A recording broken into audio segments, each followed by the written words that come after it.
Paulo, agora nós mudamos, para as pessoas entenderem, a gente mudou de galinheiro para um aviário já maior, né? Sim. Esse já teve um salto aí, mais ou menos em que época que começou essa transição? De sair dos galpões pequenininhos, né, 200 aves, e começou a dar uma profissionalizada, coisas maiores. Ela foi apesar de tudo nesses campos, né? Porque quando você trata de gente, tudo tem que ser mais controlado, né? Acho que os cuidados, não que você possa ser negligente quando está falando de bichos, de aves, de animais. O ser humano já te dá cuidados muito grandes, não que o outro não dê. Mas a evolução também não, ela foi rápida, sim, mas teve suas décadas. Em 60 a gente já tinha evoluído bastante, 70 já foi outro patamar, e daí para frente a coisa foi, o crescimento sendo realmente muito alavancado. Então nós saímos de galinheiro para aviários, para pequenos galpões, até os dias de hoje, né? E muitos desses galpões que estão aí instalados, quer seja em frango de corte, em poedeiras, que eu tenha conhecimento, o pioneiro disso foi seu Hilton Raposo, que ele, por sinal, já era construtor num começo de vida, já fez de tudo na vida, mas foi construtor, conhecia muito disso e foi criando e, evidentemente, vendo em outras regiões, né, esses galpões que nós temos hoje, que usam madeira muito mais leve, né? Tem pessoas usando até estrutura metálica. Sim. E aí você já saiu da telha. Quando lá atrás você teve o sapé, a indaiá com cobertura, depois tudo foi telha francesa, depois já foi o amianto, que já mantém o tipo de telha, mas a composição não é mais amianto, né? Está proibido, já é um outro material, mas são telhas de cobertura fácil, de engradamento leve, né? E aí realmente foram observado pé direito mais alto, ventilação muito bem observada, né? E sistema de cortina para você, porque você tem um inverno rigoroso. Sim. Então você tem que ter uma coisa para... E quando você tem o verão, que cabe lembrar que a ave, a defesa dela é muito maior para o frio do que para o calor, né? Aí você já estava entrando com ventiladores, né, para dar porque morriam realmente muitas aves. A mortandade era absurda num dia muito quente. Aí chegaram a criar uma técnica de que, não sei se você, evidentemente, já deve ter ouvido falar, você suspendia os comedouros tubular e zerava a alimentação do frango em dias quentes. Sim. E só mantinha a água. Sim. Então, ele não comendo e hidratando, a mortalidade caía bastante. Verdade. E depois veio o sistema de ventilação, aí as coisas tiveram outro ganho. E o seu Hilton foi muito responsável por esse tipo de galpões, com calçadas, escoamento de água. Ainda aí, naquela ocasião, as telas não... Depois veio o Ministério, né? Com tela anti-pássaro, né? Isso é importante também, muito importante. E o pessoal usou a própria tela que teve que trocar para cercar o aviário contra invasão de... Animais de cachorro? De animais, né? Que assustavam, estressavam as aves, né? Aí realmente toda essa evolução e das aves em gaiolas, aí a coisa ficou com alta tecnologia e as pessoas, né, você vê que hoje já está com uma redução bastante grande, mas o seu Hilton teve um plantel, ele produziu matriz, o início dele tinha muita poedeira, depois ele tinha poedeiras e frango de corte, e as matrizes pesadas e Leves que faziam os ovos para toda a criação dele, e foi um grande produtor de ovos que mandava muitos pintinhos de corte para a Bahia, ia de Kombi naquela ocasião. É mesmo, de Transporte Kombi. terrível, né? Com a ventilação precária, ia para o pintinho daqui para a Bahia, em larga escala. E vendia toda a região aqui também, como o Seu Hilton, a Fazenda Puxuque, Fernando Gouveia. E tivemos a central de incubação também, né? Que é ali na Ponte Branca, aquele prédio que tem lá até hoje. Ali Próximo onde é floricultura? Isso. Todo aquele prédio a nível da estrada, da rua, eram as máquinas de incubação.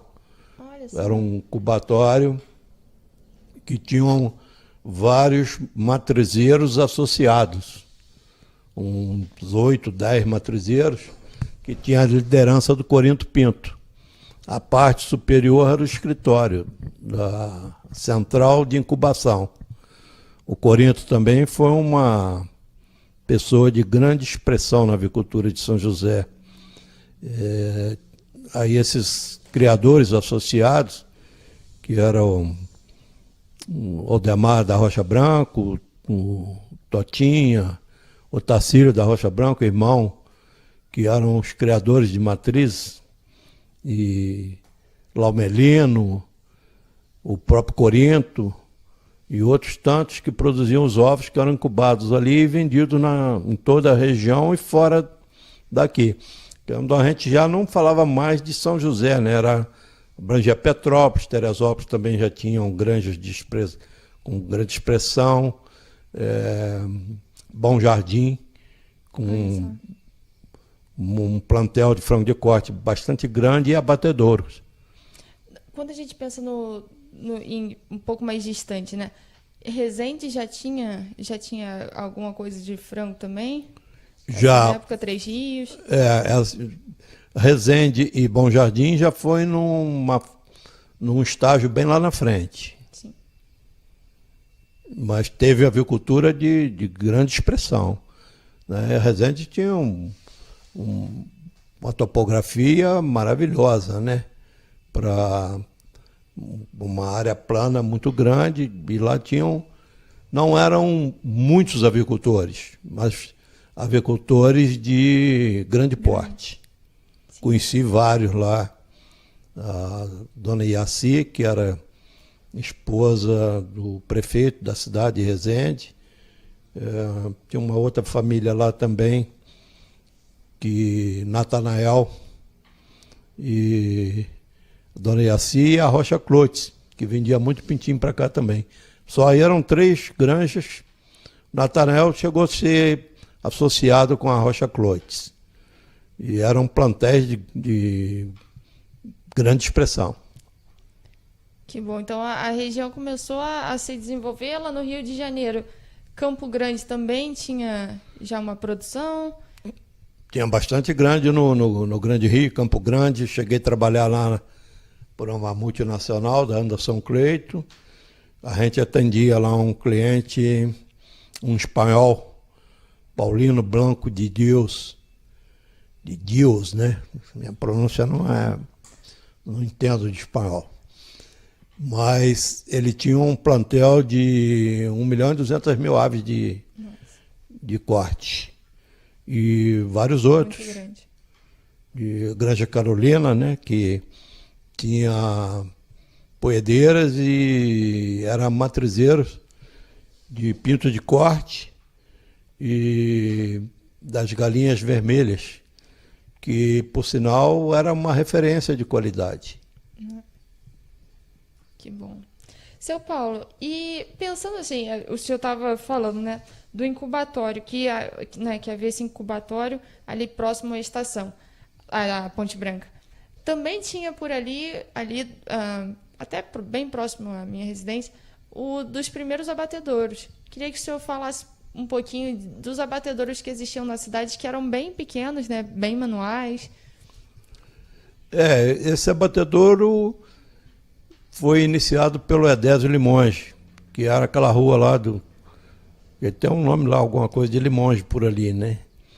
E o Edésio era filho do seu Domingos Limões, que era o maestro da banda, né? De São José, funcionário de águas de São José. Ele que era o responsável pela ligação de águas das casas de São José ao seu Domingos. E o Edésio fez aquele abatedouro, um abatedouro, digamos, doméstico, né? Depois, ele comprava as aves por aqui em pequena escala, abatia, vendia numa Kombi, no mercado local e algumas cidades vizinhas. E depois aquilo ganhou uma dinâmica quando o Darcy e o Rosaldo assumiram esse abatedouro. Aí já passou por um abate, mesmo que bem rudimentar, mas em uma escala já bem expressiva. E nós tínhamos os grandes abatedouros do Rio de Janeiro, né? O abatedouro Paixão, que é um dos mais antigos, que estava bem próximo do centro do Rio de Janeiro. O abatedouro da Granja Caldelas, também Caldelas, e esses abatedouros depois tiveram até que serem desativados porque a cidade cresceu em cima, né? Nossa. E não tinham mais como você fazer toda aquela situação lá de sangue, pena, vísceras. E aqueles abatedouros foram desativados e aí foram sendo criados vários abatedouros, né, em várias regiões. E São José hoje tem um grande número de abatedouros, né? Sim, muito grande. E a importância, né? Muito emprego, né? Os abatedouros são fundamentais. Muito. É o maior empregador da cidade, né? Com certeza. A soma dos abatedouros hoje. E aí tem esse frango, que é um frango resfriado, né? E as grandes integrações ficaram com o frango congelado, né? As Sadias da vida aí, Perdigão e outras tantas, Seara e Aurora, Resende, etc. Mas esse tipo de frango nosso é um frango de máquina, é um frango resfriado, que tem um mercado diferenciado, né? E que remunera melhor também. Então, graças a Deus, estamos atendendo um nicho bem específico, né? Que as grandes, né? Acabam não sendo... Dentro dessa, quando eu te falei da Granja Carolina, das Granjas Carolina, que era o nome, que era do seu... Fugiu. Mas também tinha a Granja Guanabara, no Rio de Janeiro, que era uma granja de grande expressão, fez uma genética nacional, uma genética brasileira com as aves GB, isso, GB aquilo, aves de poedeiras, eram avozeiros. Nossa, uma genética brasileira no Rio de Janeiro, a Granja Guanabara. E eles tinham aves para poedeiras e para frango de corte, e vendiam concentrados e depois os premix, né? Porque lá atrás, quando você trabalhava com ração acabada, depois você teve os concentrados que era de menor inclusão, depois ficou, aí você adicionava milho, soja e farelo de trigo, depois isso já caiu, reduziu para super concentrado, que era menor inclusão ainda, até os premix e hoje as fórmulas abertas, né? Sim. A Granja Guanabara, te faço sugestão que quem vai te dar umas informações muito ricas é o Otávio de Kerhoff, que teve a Granja Juriti no Brejal. A granja dele, por sinal, era um campo experimental das Granjas Guanabara, que tinha o Dr. Guimarães como responsável técnico das Granjas Guanabara. Com certeza, vou falar com o Otávio. Otávio é um grande produtor. Já tive É uma pessoa maravilhosa, de vasto conhecimento sobre avicultura, principalmente de ovos. Seu Paulo, e em relação a essa evolução da avicultura, a avicultura também foi muito importante para a agricultura. Como que era essa questão dos caminhões, né? Tinha o caminhão da verdura descia, voltava carregado. isso também teve, né, juntou muito, né, e a questão do esterco, então um ajudou o outro, né, a agricultura e a avicultura andaram juntas. Realmente conciliavam os interesses, né? Nós tínhamos os caminhões que eram, né, caminhões de pouca carga, né? Porque não eram os caminhões de importados, carregavam pouco volume, né? Menor peso também, mas eles desciam com toda a nossa produção agrícola, que era também expressiva, né? O chuchu e tantas outras coisas, e retornava com a ração dos moinhos. Então você tinha um frete de ida e de volta.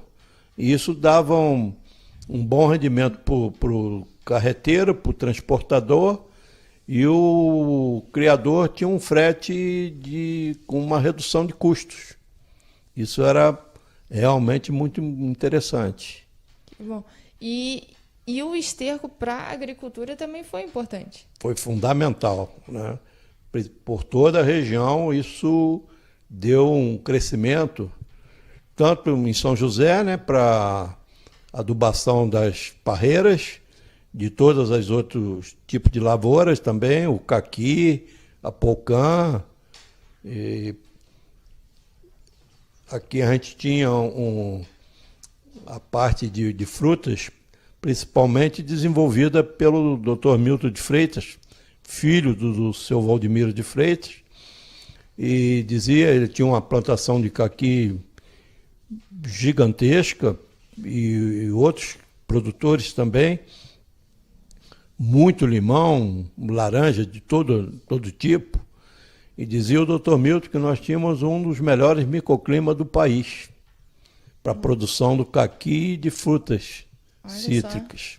Nossa, que bom. E o esterco chegava ali, né, substituindo a adubação química, com um frete reduzidíssimo, né, com uma fartura, uma abundância muito grande de oferta, e atendia também toda a região de Teresópolis e Friburgo, que sempre foram, como é até hoje, né, fortíssimo na olivicultura, né?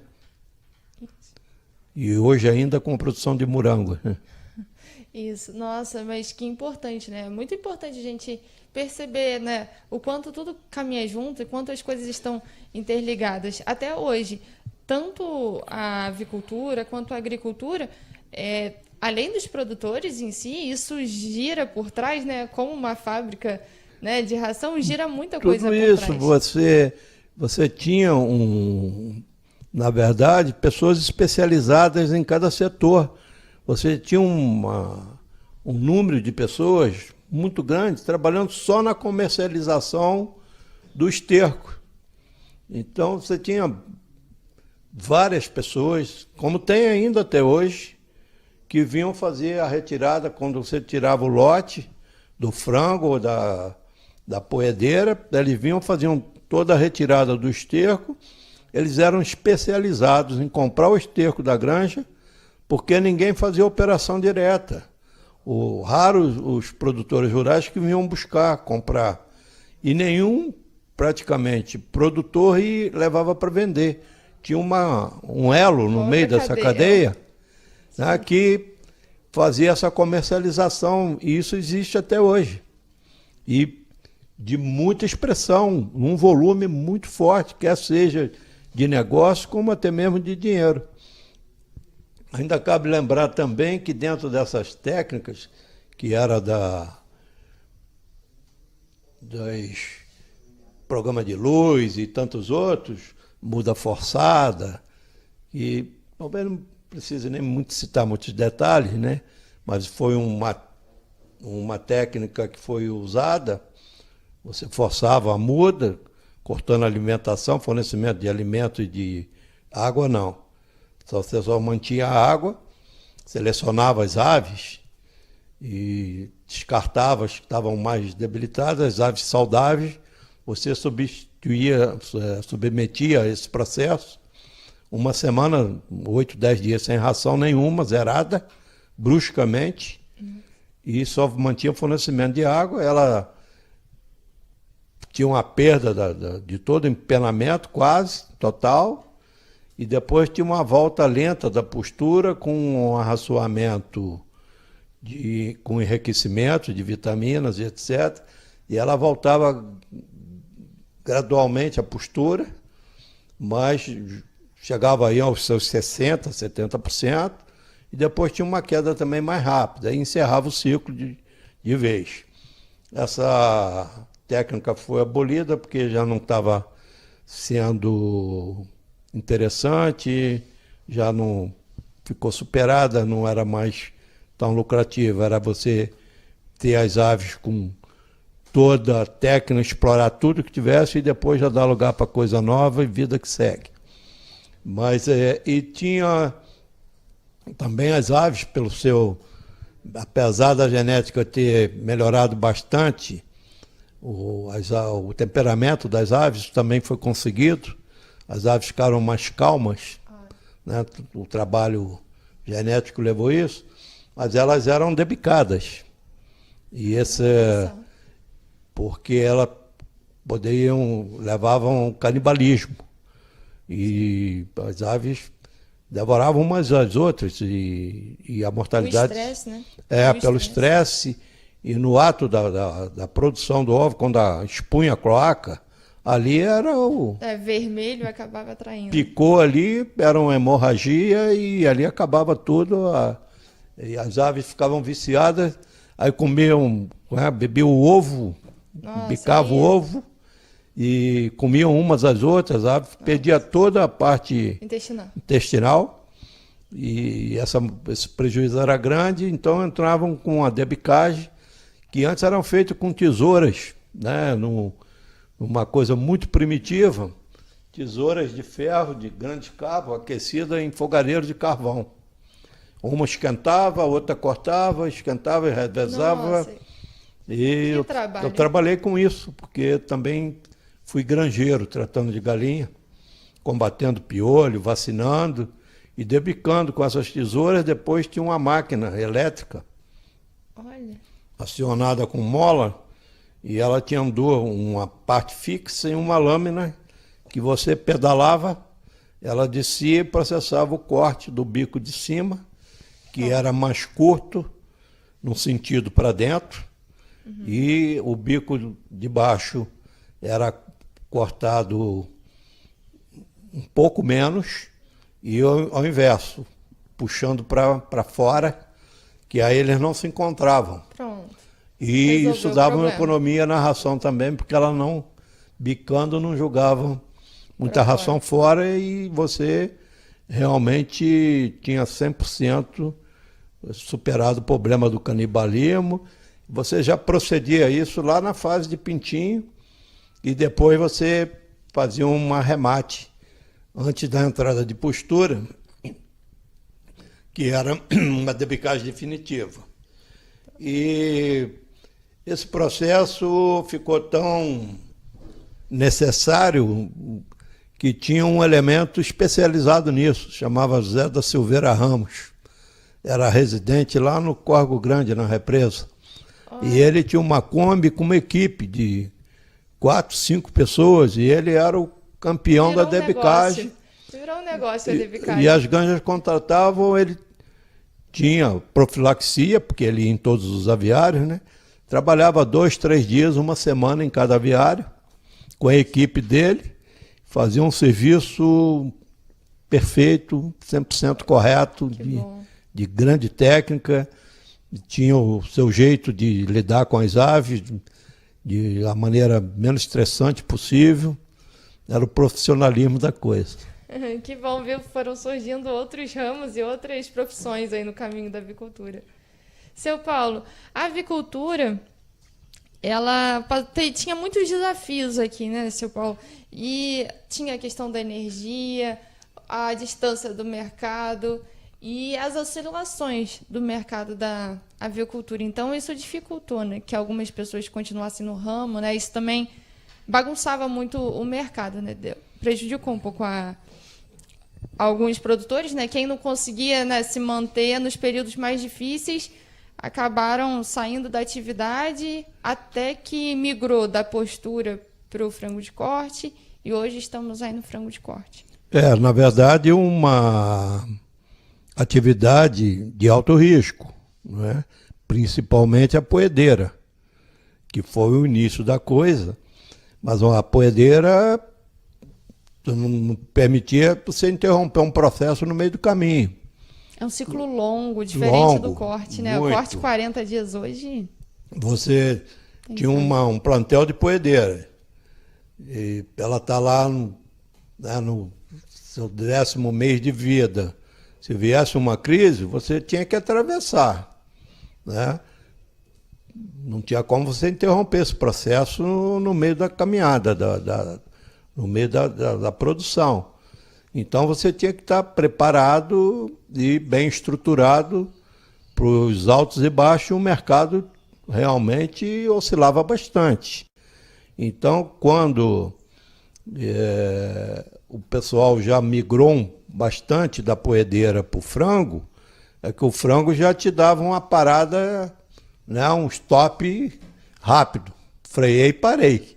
Verdade. A poedeira não te permitia essa situação e a gente tinha aquisição de milho a grande distância. Quem muito fornecia na região na época era o Paraná. Imagina trazer um milho do Paraná ensacado num transporte de... Ali você tinha já os caminhões diesel mais trocados, trazendo 14 mil quilos do Paraná aqui, com os atravessadores, pequenos produtores do Paraná, que atendia aqui a região. Hoje você tem tudo isso em grandes carretas, né, cada vez maiores, os bitrens e etc. Muita gente com transporte próprio, buscando num custo mais baixo possível e na região que hoje possa te dar melhor vantagem, né, de produto de qualidade e de menor preço. Então a gente começa aqui por Minas e vamos para Goiás e vamos para o Mato Grosso até. É o caso. Daquela época a gente tinha o Paraná e São Paulo. São Paulo hoje já compra milho todo, boa parte fora também, porque o que ele produz não é suficiente, né? Nem mesmo o Paraná, Santa Catarina, que às vezes até importam do Paraguai, né? Porque estão mais perto do que às vezes levar de Mato Grosso.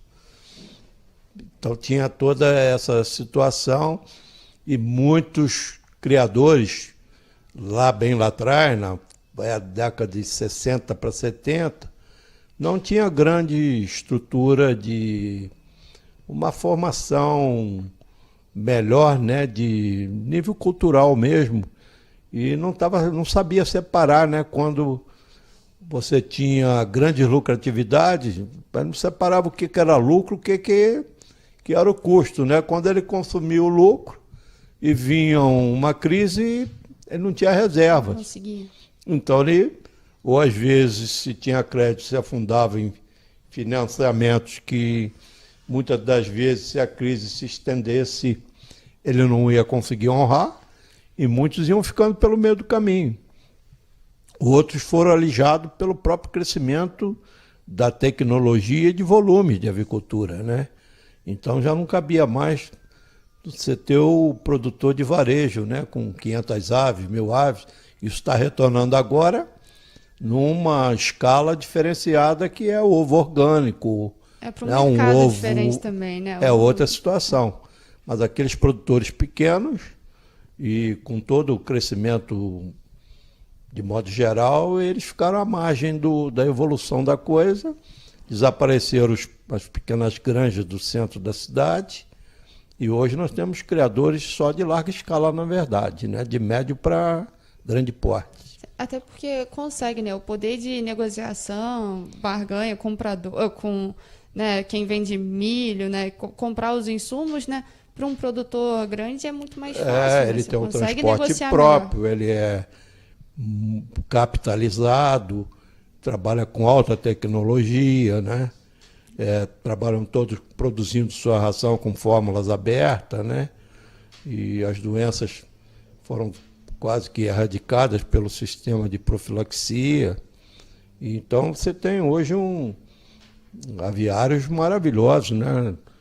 A gente tem um abate hoje que consegue entre 30 e 40 dias, muito menos, mais voltado próximo de 30 do que de 40, né?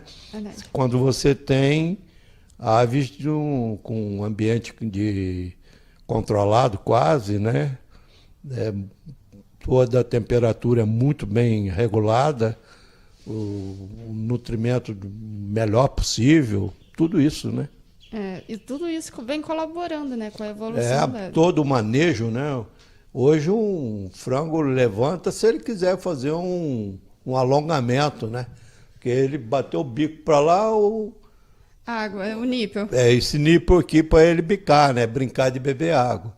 Olhou para o lado, o comedouro está ali, né? Antigamente o frango pesado, né? Ele não ia lá comer, muitas das vezes ele ficava aqui. Então você tinha um frango para tirar com 60 dias. Hoje, para onde ele olhar, para onde se virar, está ali água e ração. Fora a disponibilidade, a qualidade, né? Com certeza. Com certeza. E, seu Paulo, para a gente fechar, a quantidade, o senhor que trabalhou, né, vendendo, e naquela época, mais ou menos, quantos milhões de frangos a gente tinha entre poedeira, tinha as que tinham para reposição, mais o frango de corte. Quanto mais ou menos de frango a gente tinha alojado na nossa cidade? Olha, a gente fazia vários levantamentos, tanto da região nossa aqui, porque as empresas, principalmente as empresas, os grupos americanos, né, queriam colher tudo que eram informações, até mesmo para ver onde estava o nosso campo de atuação, onde a gente estava presente, né? Porque a gente tinha que, se não chegasse dominar o mercado, está muito próximo daquilo. Se não for o primeiro, que não passe do segundo. Mas por aí, tinha que estar lá bem na frente, bem lá em cima, brigando, um mercado muito brigado. E a gente fazia muitos levantamentos até grandes empresas, né? Muitas que eu trabalhei, você não fazia só de poedeira, de frango de corte, você tinha que fazer de bovino, suíno e alguma coisa, estimar até de outras regiões também. E eu posso te afirmar que nós tivemos aqui, para aquela época, bem pulverizada e de pequenas granjas. Hoje você tem isso quase que num criador, né? Como o seu Hilton teve próximo de 5 milhões de aves. Mas o plantel daqui, naquela ocasião, eram de 5 milhões de aves. Eu posso estimar isso entre 60 e 70. Nossa. A gente chegou a 1.800.000 poedeiras, números que a gente tinha levantado, entre poedeiras e reposição. Você pode estimar aí 20% entre 10 e 20% de reposição e na faixa de 80% ou mais de poedeiras, né, propriamente dita. Frango de corte, uns 3 milhões de frango, com certeza. E isso cresceu também porque o período de descarte foi reduzindo, né? Você ia tirando os frangos cada vez mais cedo. E depois, realmente, a poedeira foi cada vez mais reduzindo e dando margem ao crescimento substituído pelo frango de corte. Nós temos uma avicultura hoje não muito expressiva, podemos até dizer pouco expressiva, de poedeiras. Vem crescendo, os números vem crescendo, aumentando, também mas... como essa criação doméstica, que se pode dizer, né? Já tem alguma expressão também. Sim. E o frango realmente passou a predominância da atividade avícola aqui. E hoje nós temos grandes plantéis, né? Esses 5 milhões, só o seu Hilton passou perto disso, né? Hoje eles reduziram muita coisa. Mas para a dificuldade da época, né? A gente considerando dificuldade de energia, acesso, as doenças. 5 milhões era um plantel de alto respeito que você não encontrava. Raramente você encontraria um número desse. Tanto é que nessa época que São José foi considerado, né, o polo avícola da América do Sul. Entre 50 e 60, né? E realmente isso sem margem de erro, e era disparadamente, reconhecidamente, como um polo, evidentemente que maior, sem dúvida, sem erro nenhum. Mas depois, as cidades de São Paulo, Minas e o Espírito Santo bem depois, mas São Paulo teve um crescimento muito grande, com grande tecnologia, né, de inovação, e grandes incentivos que São Paulo tinha, muita produção de milho, de soja, e em Minas Gerais e também.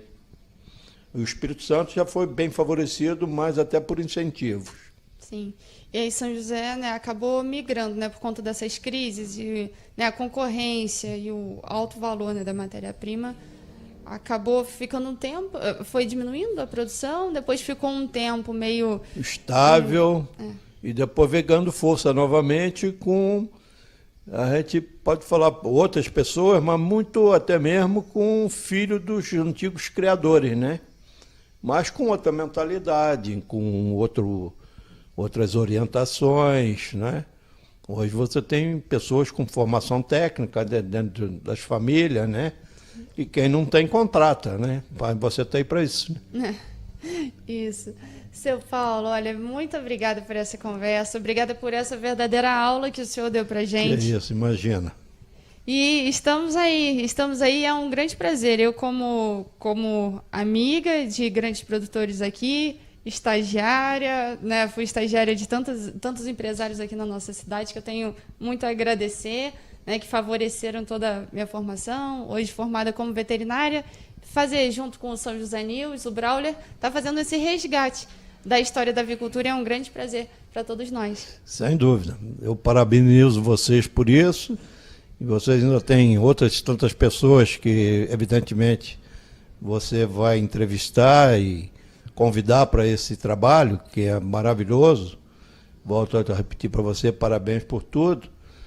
E você vai encontrar outras pessoas que vão te dar um grande enriquecimento em todo esse seu trabalho. Muito obrigada, seu Paulo. Muito obrigada. Fica com Deus. Imagina, disponha. Deus abençoe muito o trabalho de vocês e parabéns pela história. Obrigado por tudo. Obrigada.